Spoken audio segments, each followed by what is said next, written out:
the full distance against his best part. His best opponent was Buster Douglas with the distance against Buster Douglas. This is Dick Ryan. They call him the Bull from Omaha, Nebraska. He has never been on the campus. And in the red corner, professional since 1996. He's 107 kilograms, 2 meters 12 meter. He's had 18 fights, 18 knockouts. The average fight goes about 2 rounds. They call him Vitaly K.O. Klitschko. Seine Ecke, sein Trainer Fritz Dunek, Thorsten Schmitz und sein Bruder Wladimir Klitschko. Tomas, you've seen about every fight of Vitaly. Is this guy the real thing? Yes, I think so. These two brothers, both Vitaly and Vladimir, they have a great perspective, I think. In the beginning, everybody was a little bit skeptical, but look at his record. I mean, 80 fights, 80 knockouts. This is a great record, and he didn't only fight weak opponents. His last 3 opponents were Luis Monaco, Levi Billups, and Julius Francis, and he put them all to the canvas within 2 or 3 rounds, and that does tell a lot, I think. Interesting is that Dick Ryan, he has been fighting since 1987. He's had 57 fights, 49 he's won, and he's never been on the campus. So this is also a very, very big fight for him, because if he can beat Vitaly Klitschko and win the Intercontinental title, then the future for some big paydays. This is a big fight for both fighters. This is, since Vitaly Klitschko has started, probably one of his toughest opponents. A very, very big main event here in Lübeck, Germany. It is his first title shot. Should not forget that. Step 2, if you may say so, in the development of the Klitschko brothers. Right, his younger brother, Vladimir, already has the WBA version of this title. It's WBC. Excuse me, thank you. That's why you're the expert sitting here. Joining me, Todd Coburn, along with Tomasz Kwiatkowski, one of Germany's best boxing journalists. Klitschko starting out, he is 2 meters 2, which is about 6'8". So he's a big, big man. So he's always establishing the jab, punching down at his opponents. Now that will make it hard for Dickie Ryan, because he has to get into the distance, has to get close to Vitaly Klitschko, and that is very hard. You may see that. Because Vitaly has a very good left hand, very good jab.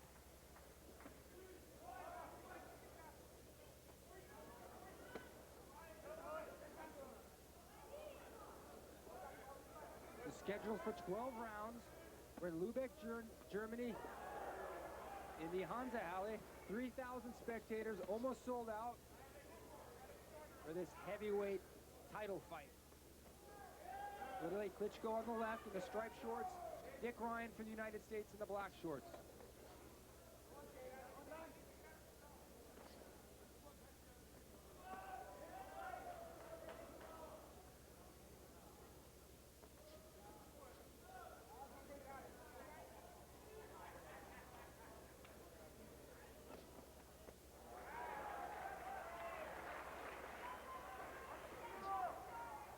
Although Vitaly Klitschko, this is only his 18th fight, he did have 210 amateur fights. He was the 6-time Ukrainian heavyweight champion.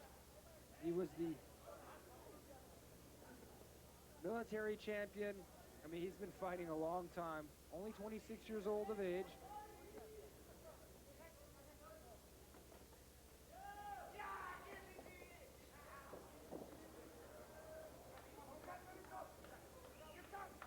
As you mentioned, he has fought in the last fight some decent fighters. Yeah, some tough opponents. Luis Monaco and Levi Billups.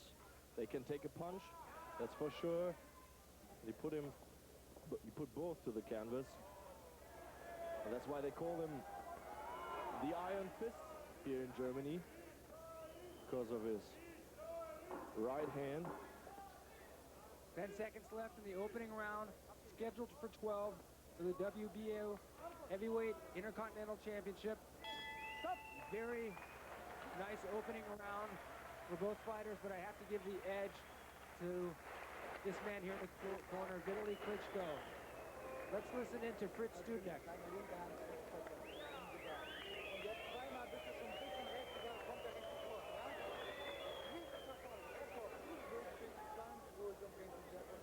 Yeah, he says your left hand is very good.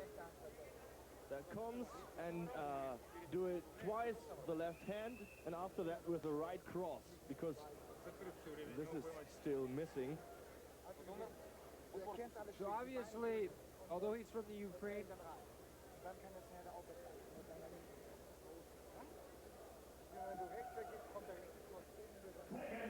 yeah, he says if you turn to the right side, you can get him with the right cross. This is definitely right. that's exactly what he tried there right there. Let's see what happens. So obviously he does understand German. Yeah, they speak German quite good. They learn really hard.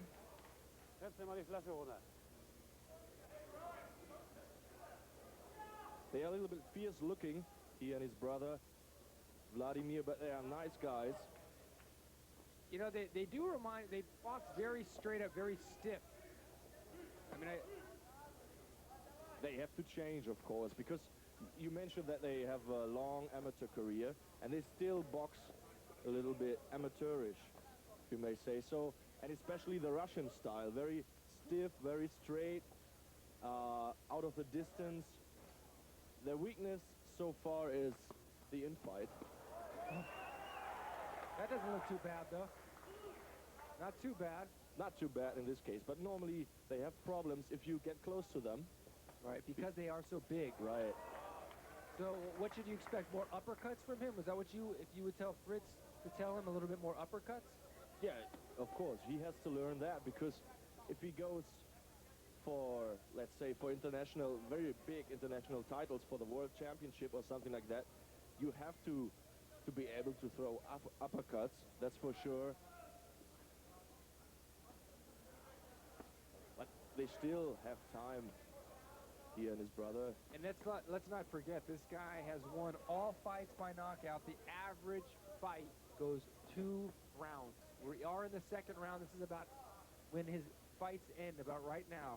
Let's see if Dickie Ryan, who's doing not a bad job, can get through. And remember, Dick Ryan from Omaha, Nebraska, living in Las Vegas, has never been to the canvas. He's an experienced fighter with 57 professional fights. Yeah, but he has problems to get into his distance, and he makes some mistakes. He tries to hit. He reaches from the outside, you know? He's reaching. He must go into the distance and try with uppercuts on the inside, because his arms are too short to get the bigger guy from the outside. Well, I mean, you can see he is trying to get inside, but literally Klitschko is just protecting with the left jab and is not letting him get inside. Yeah, very good game plan. And he's just picking up points upon points. Yeah, he's in the lead, there's no question. Nice combination there from Klitschko. 10 seconds left in the second round. A wild left hook there from Dickie Ryan. Another big round for Klitschko, Thomas. Yes, the second round goes definitely to Vitaly Klitschko too. Here you see Bruce Strauss, which is a real well-known person in the boxing scene. He's kind of an Eddie Eagle. Here, let's listen in what he says. Keep your hands up. I mean, everybody will understand that. Counter with that hook. Come back with the hook. That's your shot. That's your shot. I know he's tall. It's hard. Yeah, you're right. You're right. But relax. You came off the rope with a good left hand. That could stop our men also. You try that again. Relax now. He's not bothering you. Apparently he's not bothering you with punches, so keep going. Play the game right. That's the right way. Play the game right. Bruce Strauss thinks that... Yeah, Bruce Strauss, Thomas, you know some history about him. He's a very eccentric fighter, ex-fighter. Tell me a little bit about him. Yeah, he's a well-known person in the boxing scene. He was a professional himself. He has fought about 300 fights.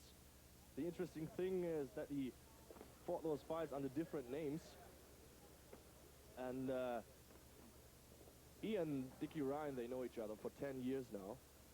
And they met when Dickie Ryan was hitchhiking. He was standing at the street, and Bruce Strauss came along and picked him up. And then they talked about boxing, and that's when their relationship began. And now...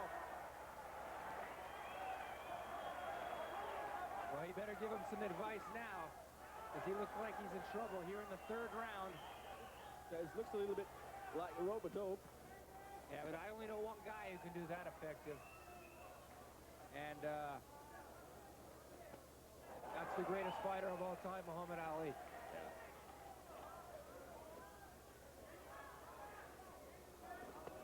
Now, Vitaly Klitschko having his way here in the third round with nice combinations. The one thing is for sure that Dickie Ryan can take a punch. We knew that from the Buster Douglas fight already, but this Vitaly Klitschko is hitting very, very hard. Yeah, I would have to say Vitaly Klitschko has a harder punch than Buster Douglas. Vitaly Klitschko is 2 meters 2, 107 kilograms of all muscle. The Iron Fist, K.O. Klitschko. So these are big shots. I don't think Dick Ryan has seen anything like this before.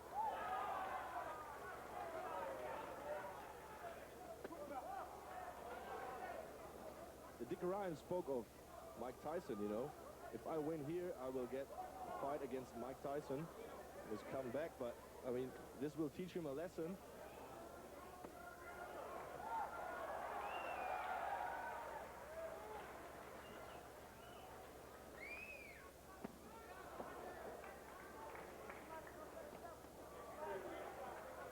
I mean, he's trying to get inside, but I haven't seen Vitaly. I've seen a couple of Vitaly's fights, and Vitaly is actually moving quite well. He's dancing and he's keeping his jab, and he's moving better than I've seen him in the past. I think they've worked on that a little bit. Yeah, I think he has quite good footwork. This is from his amateur days. You have to be first there. Step in, step out. This is, but he has to move a little bit more in the upper body. There he is a little bit stiff. 5 seconds left in the third round. Big round for Vitaly Klitschko. Dick Ryan, you can see on his face, he has no answers for this big 2-meter man from the Ukraine. Let's listen in on Bruce Strauss, what he has to say. Keep your hands up.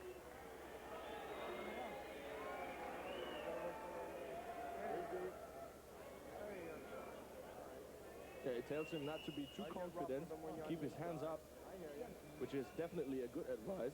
He just said, my God, the guy is so big, can't get it, do anything. It's hard for him. Hey, move it with a few double jabs. Take control of this fucking guy, all right? Flip the imaginary jab. Well, we couldn't beat that. Beat And then throw a right hook Take to the control body. of this fucking thing. Yeah, he should go to the body. That's a good method, I think, because for the jab, his arms are too short. He won't get in. Just to try it with hooks. Fourth round. There's Joachim Jacobson, referee, bringing the two fighters together. Always from the outside. And again. Well, he's going to have to definitely try to get him in a corner. He's going to take a few punches while he gets him in there, but that's, I see, basically his only strategy.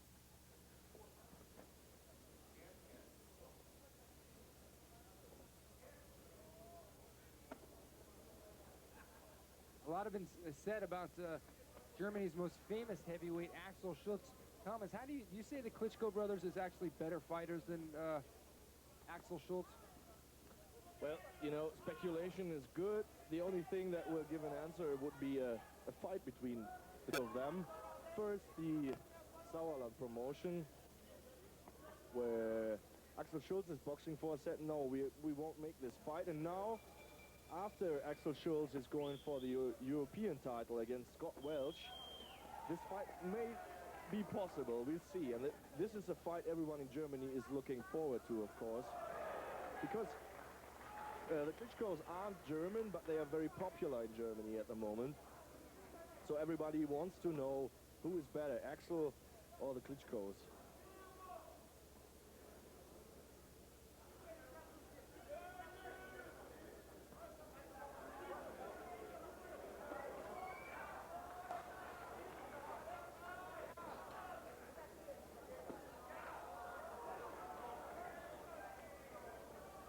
Just waiting to take his shot. He's very patient.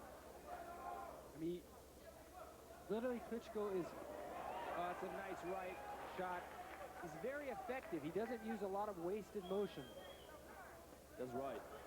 And he has developed what I missed in his last bout was he didn't throw combinations. It was always 1-2.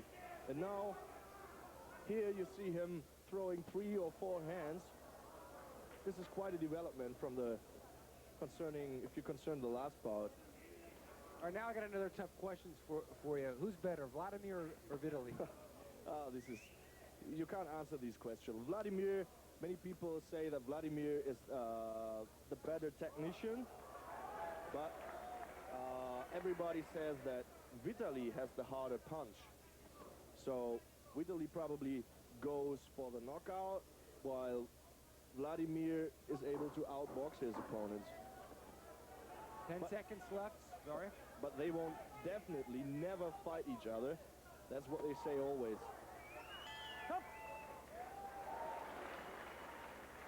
He raises his hands, but I think he doesn't even know where he's at. Oh. Yeah. Joachim Jacobson is saying, hey, Dick, your corner's over here. Get back in there. Let's see what Bruce Strauss has to tell him. Okay. Can't bend over. Can't bend over. Overhand left go again. That's your shot. Go get the rope, let that overhand left go. Still relax, you're in that and I can do that. Block that jab a little better. You're concentrating good on his right hand. Block that jab a little better. yeah, okay, he says Damn it, take control of the fucking fight. Flip the jab, come back. his corner says that he should get into control, but I wonder how he can do that. You know, it's interesting. We talked about Bruce Strauss. Bruce Strauss, a kind of an eccentric guy. He's the only guy to be knocked out in every continent in the world. So I don't know. I mean, he's a guy with a lot of experience, but this is a guy that's also been knocked out in every continent in the world. So here we go. Starting the 5th round for the WBO Intercontinental Heavyweight Championship. Vitaly Klitschko on the left against American Dick Ryan. Vitaly Klitschko has won all 4 rounds thus far, is in complete control. Dick Ryan has never been on the canvas in his professional career, dating back to 1987, 57 fights. There you see, if he gets on the inside and he comes through. But this has only happened about 2 times so far. Right.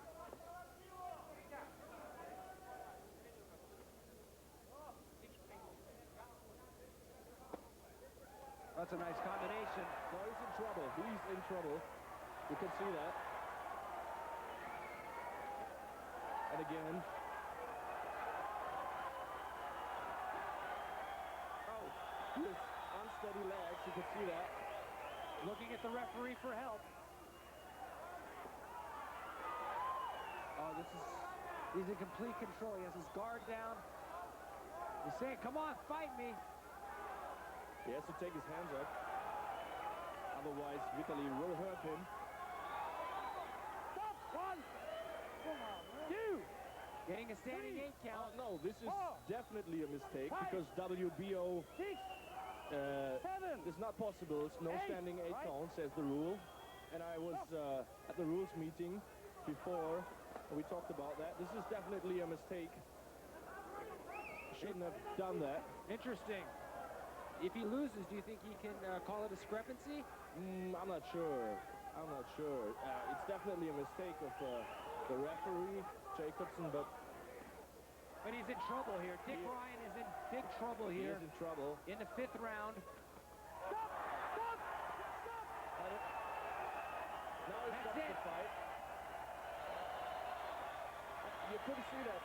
Just the towel came in. Bruce Strauss threw in the towel. Yeah, they put it out of the ring. But both the referee and the corner stopped the fight, so obviously a good decision. Good decision, yeah. Because it was looking pretty ugly. I mean, Vitaly Klitschko, one of the hardest hitters in the heavyweight division. I mean, it could have been ugly. So, there we go. His 19th knockout, 19th victory. This guy is on a course to meet one of the bigger names in boxing, Lennox Lewis and Evander Holyfield, a Mike Tyson. Yeah, and he's getting close to Mike Tyson, because Mike Tyson had also 19 knockouts before he won the first time on points. So the next fight, maybe he holds this record, this Vitaly Klitschko.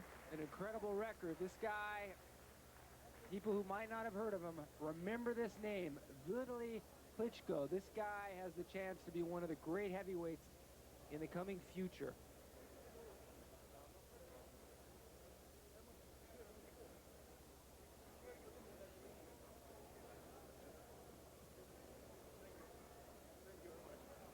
Dominating performance.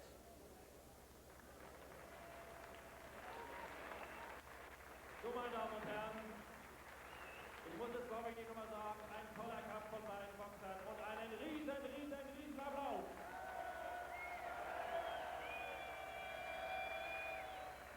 Yeah, it was a very, very impressive win, I think, because Dickie Ryan is a tough opponent. And here the official decision. Und dadurch Sieger durch technischen K.O. in der 5. Runde nach 2 Minuten und 9 Sekunden. Und damit neuer WBO Intercontinental Champion im Schwergewicht aus Hamburg, Vitaly Klitschko. Okay, they stopped the fight. Technical knockout, 2 minutes and 9 seconds in the 5th round. The new WBO Intercontinental Heavyweight Champion and his first title, Thomas. I sit eget ringhjørne og gjort Brian klar, så skal vi have Mås ny mand til at præsentere de 2 bokser. Ja, mine damer og herrer, så er vi ved at være klar til aftenens ultimative revanchekamp mellem Dick Ryan og vores egen Brian Nielsen. Og her gående rundt midt i ringen fra USA, Dick Ryan. Han er 33 år, og han vejer 104,5 kilo. Han har bokset 54 professionelle kampe med sejre i de 50, og kun 4 nederlag finder man altså på Ryans rekordliste. Af de 50 sejre er de 41 vundet på knockout, og en af de 41 sejre var jo netop det tekniske knockout over Brian. Mine damer og herrer, fra USA, Dickie Bull Ryan!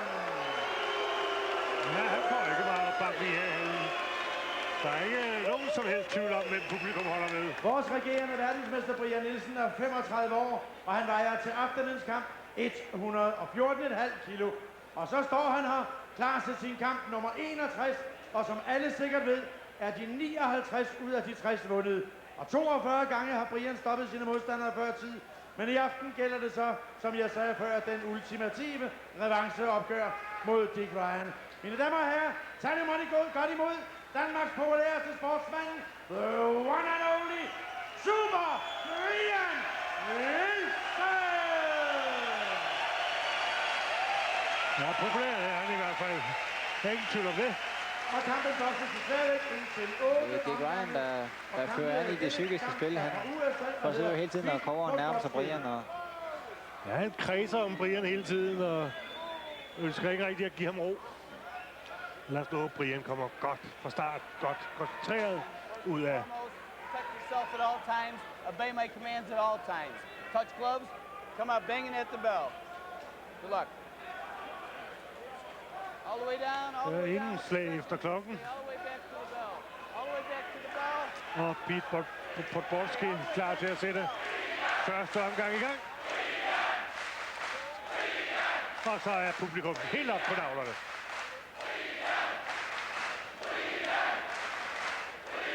Utrolig vigtigt, hvordan Brian kommer i gang med den her kamp. 8 omgange er den sat til.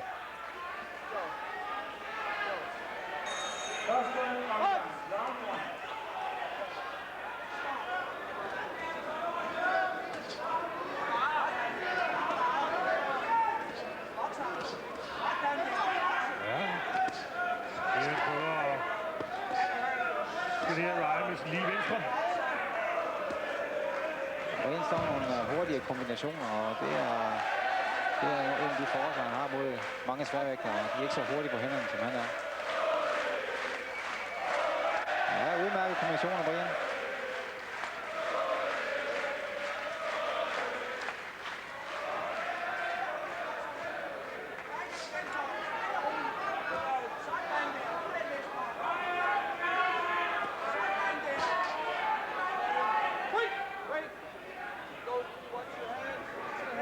Der er ingen tvivl om, det er en veltrimmet modstander, Brian Nielsen møder i aften. Nej, Ryan er jo fysisk stærk og vil gerne ind på tæt hold og kan komme til at stå og hugge og stå op og kost på tæt hold. Så det er vigtigt for Brian at få kampen holdt ud på afstand.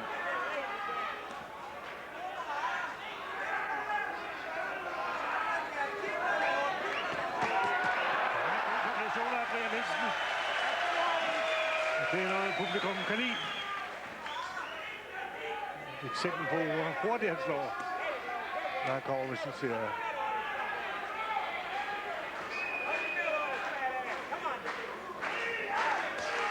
Ja, det er Brians bedste sted. Det er sådan et langt leverhug, han slår med hans venstre hånd. Det kan han virkelig få kraft under.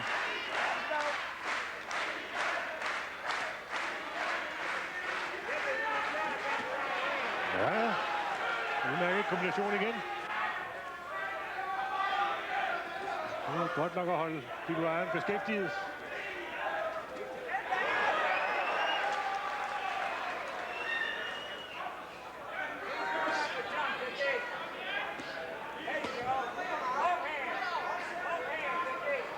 Højre fra Brian her. Kommer ind bag ved Dick Ryans venstre parade.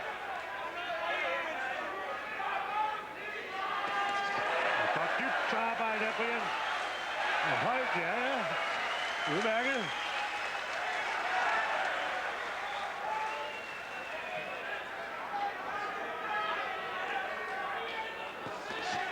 Og igen kommer godt op over venstre skulder med til højre.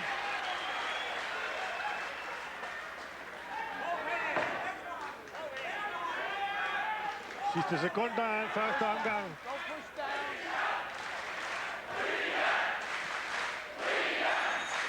Og jeg synes faktisk, at Brian Nielsen har fået en ganske glimrende start på denne kamp.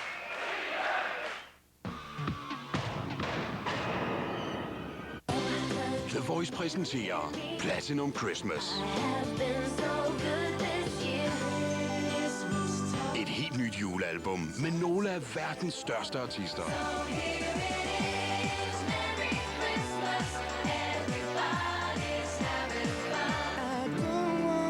16 fantastiske julesange samlet på én CD. Platinum Christmas. From all of us to all of you.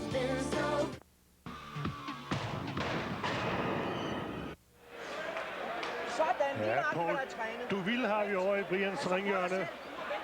Og han advarer Brian mod ikke at sænke sit brædder. Han må ikke begynde at, som han siger, på det pjat, som han nogle gange gør, og pludselig stå med nedhængende arme. Det er for farligt mod modstandere som Dick Ryan.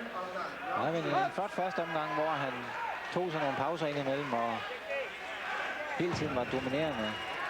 Fik nogle gode træffer ind.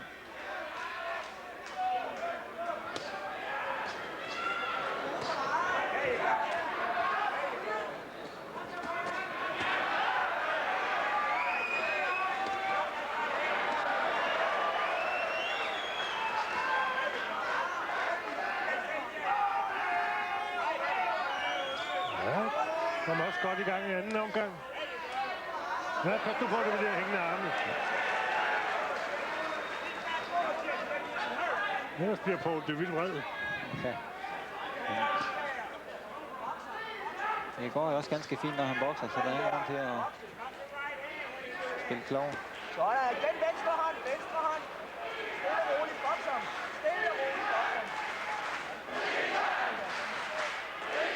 Venstre hånd. Og Brian kan ikke klare opbakningen fra publikums side i hvert fald. Det er sådan, bare kan bevare overblikket. Det er udmærket, så længe han står på distancen. Der kan Dick Ryan ikke nå ham. Sådan, der igen en rytme. Og igen venstre hånd. Rytme. Hele tiden rytme, Brian. Gode parader. Sådan, der igen en bokse. Ja, det er godt. Bokse. Og igen bokse venstre hånd ud. Ja, han skal hele tiden bruge sin venstre. En bokser, siger Paul de Ville. Meget aktiv i Brians ringhjørne. Der er lidt mere ro over i Dick Ryans ringhjørne. Og det er også tydeligt, at Dick Ryan, han kan ingenting undtagen. Han kommer helt tæt på Brian. Han kan kun slå hooks og uppercut. Der er faktisk ingen ligestød i ham. Så hvis ikke han kommer tæt på, så kan han ikke nå Brian.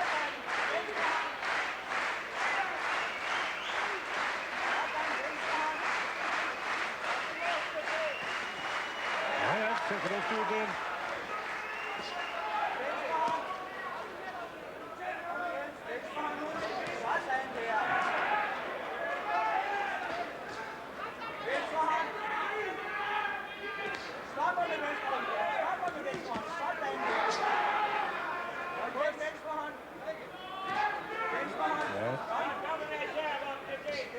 Brian lige pludselig kommer med sin serie i en eksplosion.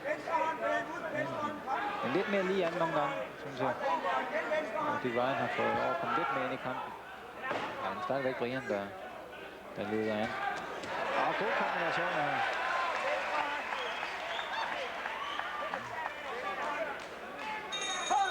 Og slut på anden omgang.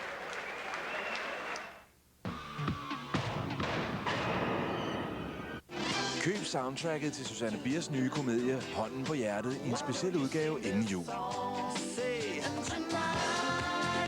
Du får en ny sang med Thomas Helmig, video med Lars H.G. og en fribillet til filmen med i købet. Giv den til din eneste ene og se filmen sammen i juleferien.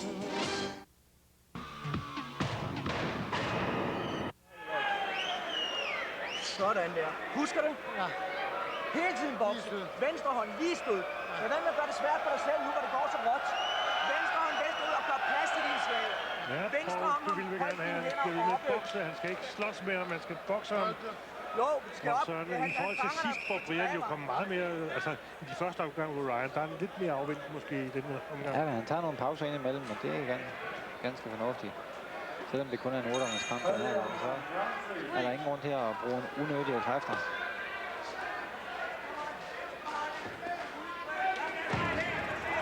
Og der står Brian lidt for dyb igen.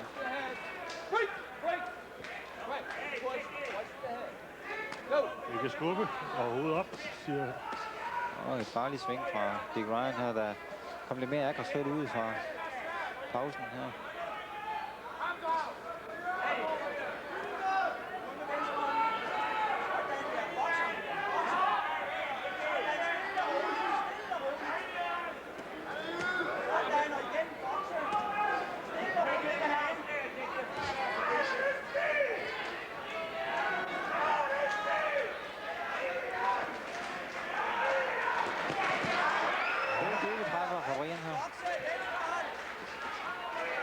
Men der er ingen grund til, at Brian kommer så tæt på ham.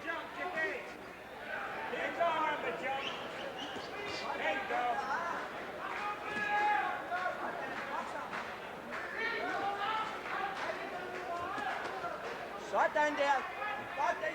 Ja, varierer meget godt, Brian, med højt og dybt. Og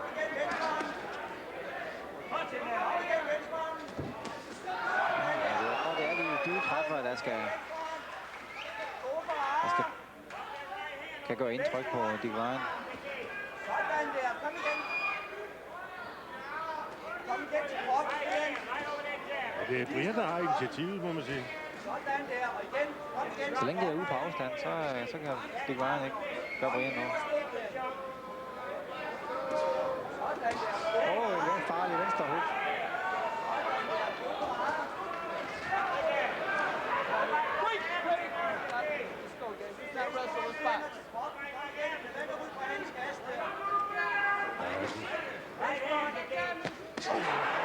Brian med højresving.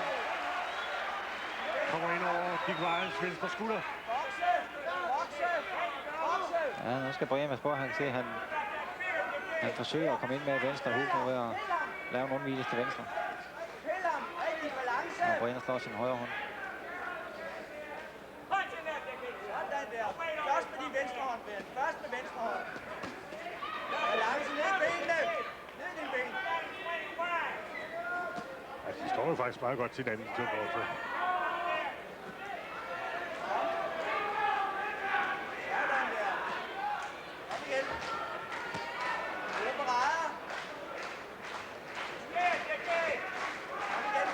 Stadigvæk Brian, der slår mest flittigt med sine arme.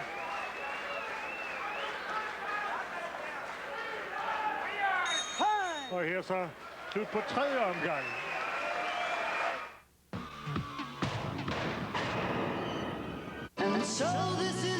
Absolute Christmas. Absolute Christmas 2000. De 32 største julehits. Absolute Christmas 2000. Ny dobbelt-CD til en rigtig julepris.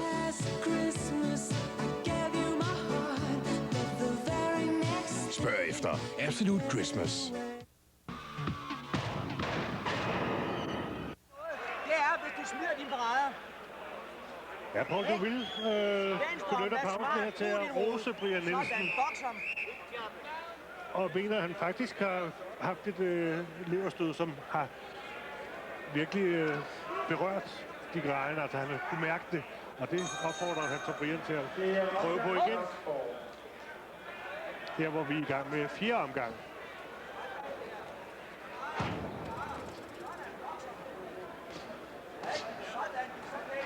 Ja, kommer godt med sin venstre. Og holde Dick Ryan på afstand. Udmærket her. Godt jab fra Brian.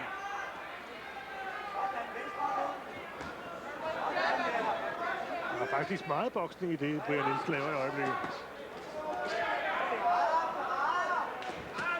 En flot højre her fra Brian. Slår ind over Dick Ryans venstre hånd. Ja, kombinerer godt. Og så Brian. Følg op. Du har et meget godt fat i Dick Ryan i øjeblikket. Ja, der ligger et godt pres på ham og holder ham hele tiden beskæftiget nu.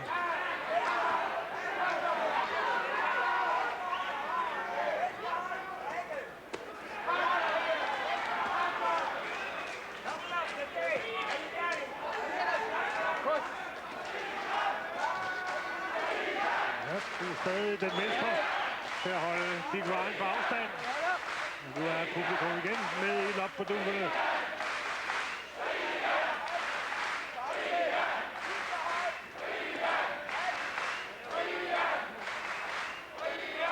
Nu skal han passe på ikke at stå så træt. Der er stadigvæk 4 omgange tilbage.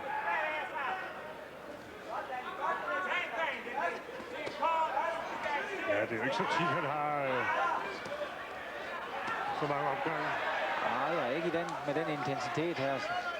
Det er virkelig været et hårdt tempo, de har bokset i.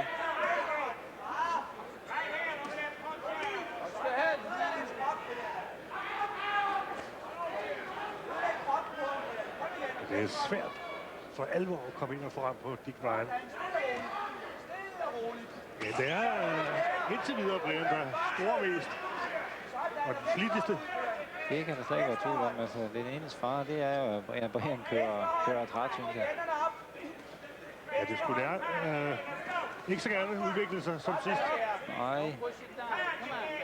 Så er venstre hånd, Brian. Der er jo masser af muligheder for Brian for at tage sig nogle pauser.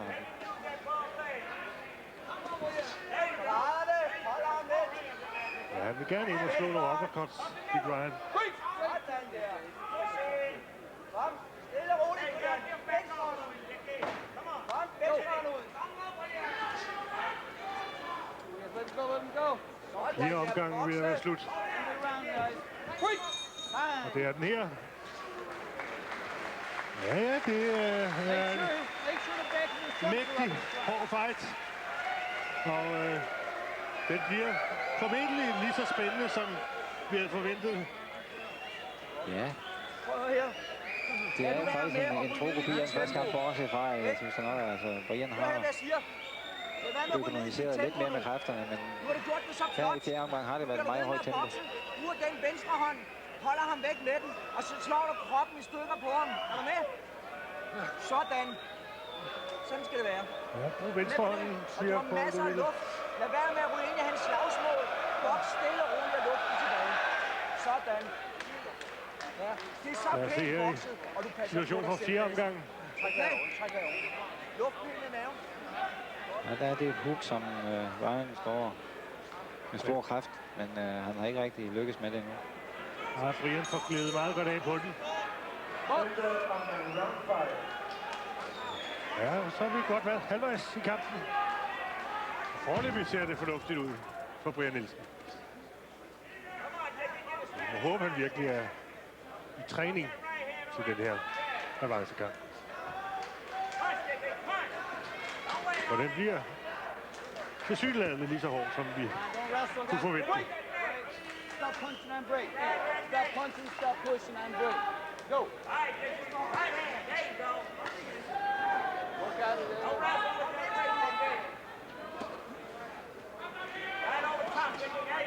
Kommer ind med højre, Dick Ryan. Ja. Nu er det lige i øjeblikket Dick Ryan, der kommer fremad. Brian, der er inde i tårne i øjeblikket.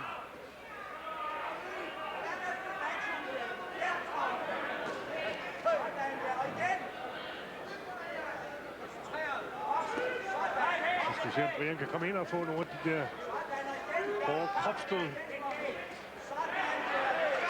Her bruger han sin venstre godt igen. Der kommer han ind med kropsstød. Og igen, god variation. Ja, udmærket. Brian her. Der render de hovederne sammen. Let's go.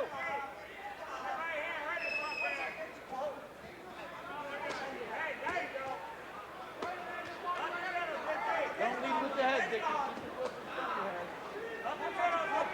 Ja, det begynder han ligesom at kaste hele kroppen med. Ja, den sad godt dybt igen.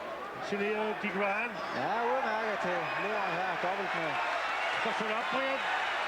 Ja. Vi ved at på kroppen, som Paul Deville sagde. Ja, godt her med et venstre jab, der rammer Dick Ryan, så man går frem.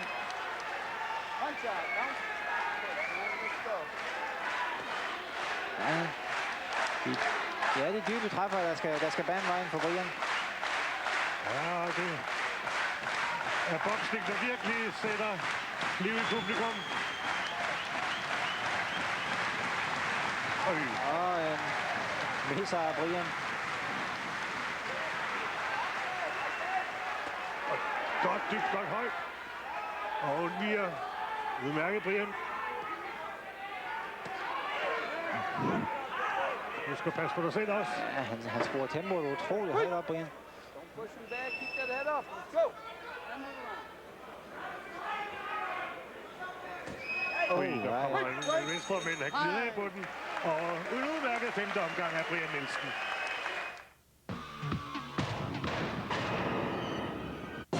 Nu arrangerer Elgiganten et gigantisk sammenskudskilde over hele Norden. Det betyder, at Tefal betaler en del, vi betaler en del, og hvis du betaler resten, så er denne lækre frityregryde i krom og sort din. Prisen er kun 498. Du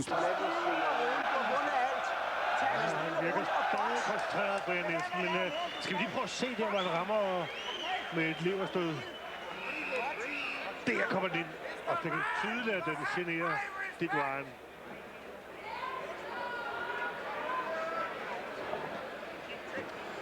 Men man kunne se ved Brian her i pausen, at pulsen var meget højere op på ham, så de forsøgte også ligesom at få ham til at falde til ro, og så sætte tempoet lidt ned her i den her omgang. Ja, han skulle nødt slå sig død en gang til, det er sagt.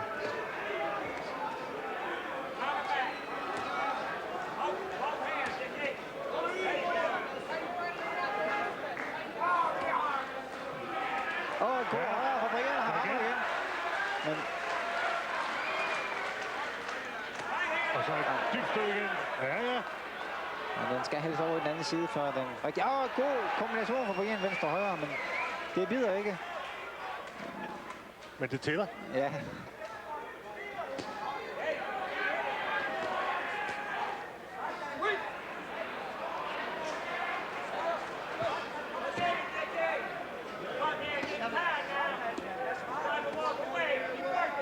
Lad os på, at han ikke kommer hele tiden ind tæt på ham.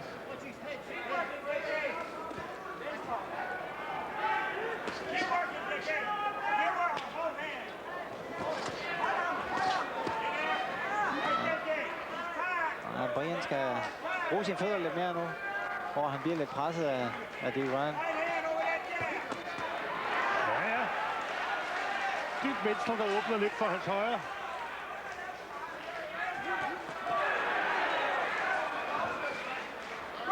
Han prøver at komme ind og skabe plads ved at støde dybt til venstre, og så kommer op og krydse med højre, men han får ikke rigtig fat.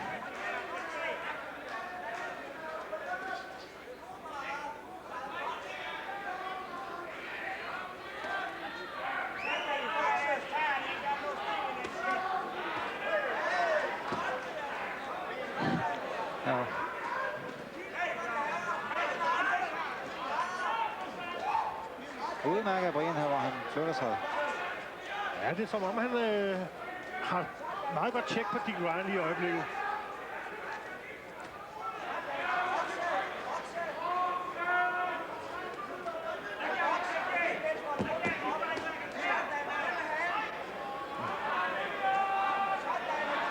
Igen, vi skal passe på, at Brian ikke slår sig træt.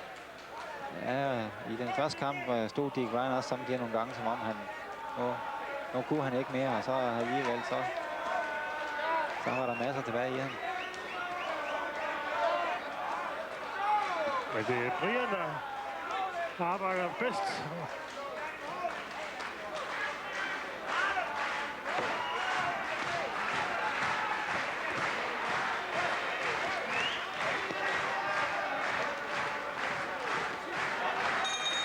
Ja, slut på 6. omgang, kun 2 omgange tilbage af dem der fremad. Scorpion. Brian skal bokse stille og roligt nu, ikke lave noget tosset. Bruge sit venstre godt, og man må jo så sige, at han har faktisk også bokset rigtig fornuftigt i 6 mandsdommen. Det har han helt sikkert. Altså, jeg synes, tempoet indimellem har været lige højt nok, men Brian har slået nogle flotte kombinationer og holdt sig på rimelig afstand af Dick Ryan.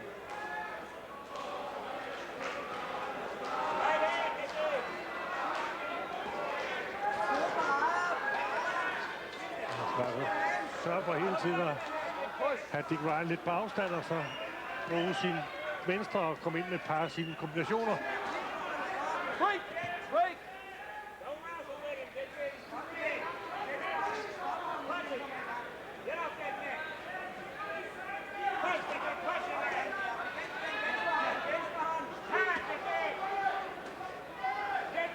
Men det er allerede nu, kan man sige, blevet den revanchekamp, man havde forventet virkelig over.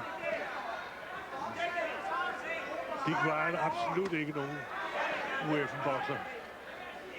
Han er utrolig fysisk stærk. Har modtaget mange stryg i kampen her uden. Inden han er gået et skridt tilbage. Corner. Go to the corner real quick. Switch your corner. Tape it up. Time. Hold the clock. Real quick. Og nu er der noget galt med Nielsens handske. Tapen er gået løs, ja. Men han er klar igen. Time. Let's go. Bucks.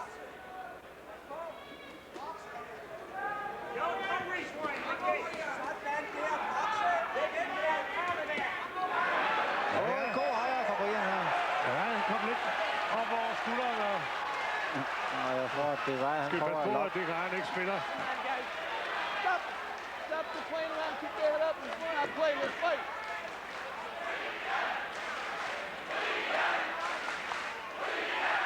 Godt, vi bruger det Ryan lidt sin højre hånd. Ja, nu har han skiftet fodstilling, men det ved jeg ikke rigtig, hvad det skal gøre godt for.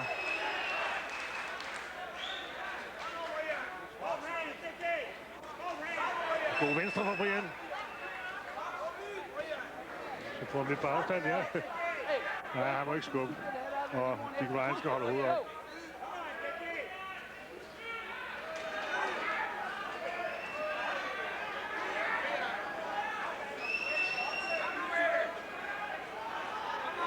Der er ikke meget parret ved Dick Ryan i øjeblikket, men den var lige på kanten.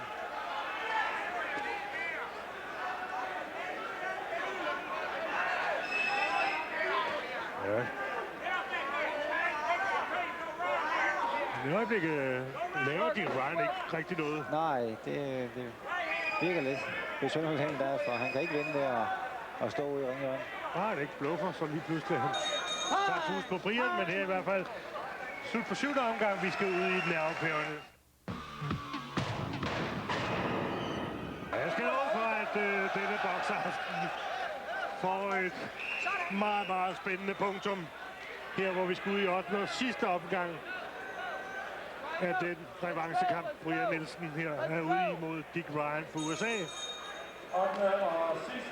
Men ingen tvivl om, at Brian Nielsen fører kampen indtil videre, men man ved aldrig, hvad der kan ske i sådan en sværvægtskamp. I hvert fald... Der er ingen tvivl om, at Dick Ryan ved, at hans ene chance, det er at få et slag ind på Brian, der kan afgøre kampen. Og han vil nok kaste det hele ind. Og det var også det, Paul Deville koncentrerede sig om at sige til Brian Nielsen. Lad være dumt dig, lad være dumt dig. Boks nu og... gør, som du har gjort hele tiden.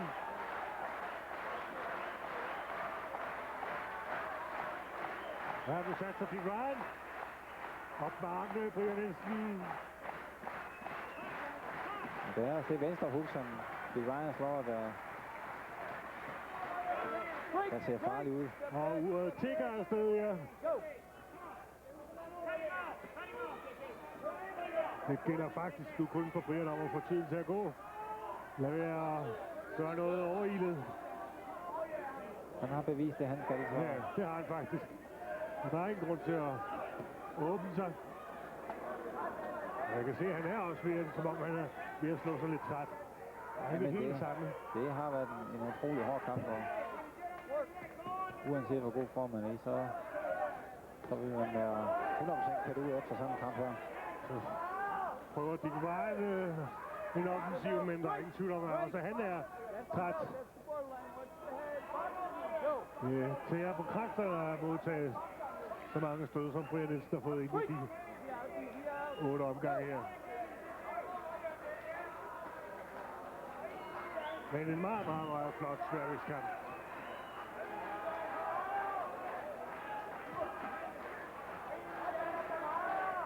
Sidste minut af sidste omgang. Og en god højre for Brian her. Kommer ind. Han er træt, Dick Ryan, og det skal være et locket punch, hvis han skal. Lad det være, Brian. Han kan ikke lade. Som du kan høre på, det vil dog. Lad være med det der. Han er...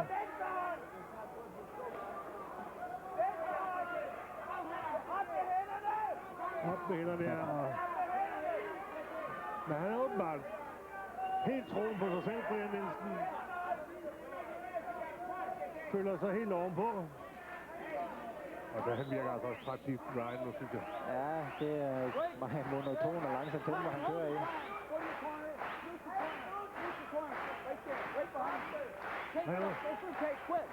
Just cut it. It's a quick cut. Der er igen noget galt med hans handske. Der kan vist ikke være lang tid igen, så... Timer ready! Timer ready! Stop! Han springer. Ja. Ready, fuck! Heldigvis var Brian forberedt på det. 10 sekunder. Pas på, Brian. Break! Stop back! Fuck! Så skal han lige slutte med lidt show, og så er det slut. Brian Nielsen vinder på pointen. Det kan vi ikke være i tvivl om. Flot boxing, det må vi sige. Han beviste virkelig, at han har en høj klasse. Teknisk flot boxing, når man tager de 114 kilo i betragtning. Og så er det jo imponerende, at han trods alt har den hurtighed, han har. Ja, altså han er hurtig på hænderne. Han er en svær vægter at være. Så nu skal vi bare have den endelige afgørelse fra de 3 dommere. Søren Saugmann, Svend Erik Knudsen og Søren B. Jensen. Men vi kan konstatere, Søren, at det var Brian, der lavede mest, afleverede mest og scorede mest i den her kamp. Ja, det kan der slet ikke være tvivl om. Det var meget få gange, at Dick Ryan var inde med rene træffer. Men han forstod at presse Brian til det yderste. Det var en utrolig hård kamp for Brian. Og det vil så sige, at Brian Nielsen nu kan holde nytår og gå ind i det nye år med bevidstheden om, at han måske alligevel er et skridt på vej mod den interessante kamp, han så længere ønsker sig. Ja, det var i hvert fald en nødvendighed, at han var overbevisende, som han var i den her kamp. Og der er trængsel i ringen i øjeblikket. Men vi skal jo selvfølgelig have det officielle resultat og den officielle afgørelse. Og den får vi lige om et øjeblik. Jeg kan se, at Pete Borski allerede har Dick Ryan og Brian Nielsen hen hos ham, og så kommer Mogens Nyman med afgørelsen. Jeg tabte dutten, den lader vi godt på. Vi har fået dommercellerne samlet sammen, mine damer og herrer. Søren Saugmann har 80-73. Svend Erik Knudsen, han har 80-73. Og Søren B. Jensen har 80-72. Det vil så sige, at den fighter, der sidste gang slog Brian, han har ikke vundet en eneste omgang, for Brian har vundet med samtlige dommerstemmer. Vinder Brian Nielsen! Overbeviste sejr til Brian Nielsen. Og en flot revanchekamp, og Paul Deville smiler. Han er glad for sin boksers indsats, der er ingen tvivl om det. Så tillykke, Brian. Tilbage på toppen. Og mens vi ser Brian juble op i ringen og blive fotograferet og sige tak for kampen til Dick Ryan, ja, så lover jeg dem da selvfølgelig, at vi skal have et interview med Brian Nielsen. Vi skal have ham ned i studiet hos Hans Henrik Palm og Lisbeth Janneke, og det får vi om et ganske øjeblik. Brian Nielsen har også haft en lang karriere, og i aften kan han faktisk få en rekord, en verdensrekord. Vi er tilbage om et øjeblik med Brian Nielsen.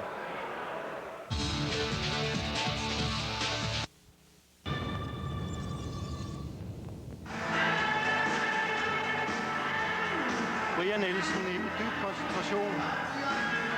Varmer op, Hans Henrik. Ja, det er i aften, vi skal sætte sin rekord, og det tror jeg også vil løse. Det håber jeg, at form. Vi har hørt meget de sidste dage om, at han har aldrig været i bedre form. Nej, han har fået en ny træner, Pepe Correa, som er en af verdens absolut bedste træner Dennis Lewis og andre stoffolk. Og han har stadig sin fysiske træner, til hans egen tid. Ukrainske europamester Vitali Klitschko. Og i aften gælder det altså Brian Nielsen fra USA, mine damer og herrer. Dicky Daniels Ryan. Okay, now.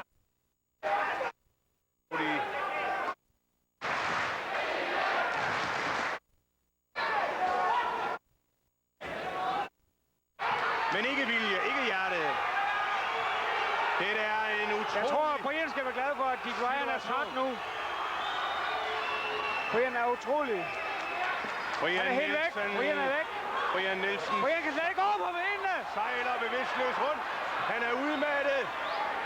Han bliver talt over i ringhjørnet. Han er udmattet. Lægen vil se på ham. Det er kolossalt drama, vi aldrig havde drømt om at opleve. Jeg skal nok, jeg er okay, siger Brian. Det er 9. omgang, der er et halvt minut tilbage. Og så er der et omgang endnu med 3 minutter. Kan Brian holde i sit livs værste krise? Det er ekstremt. Drama! Brian Nielsen i krise, som aldrig nogensinde før i sit liv. Hænger i tårerne. Omgangen er ringet af. Vi har 1 minut til at bringe Brian Nielsen til koncepterne. Og så har vi en omgang endnu, en hel omgang endnu. Det er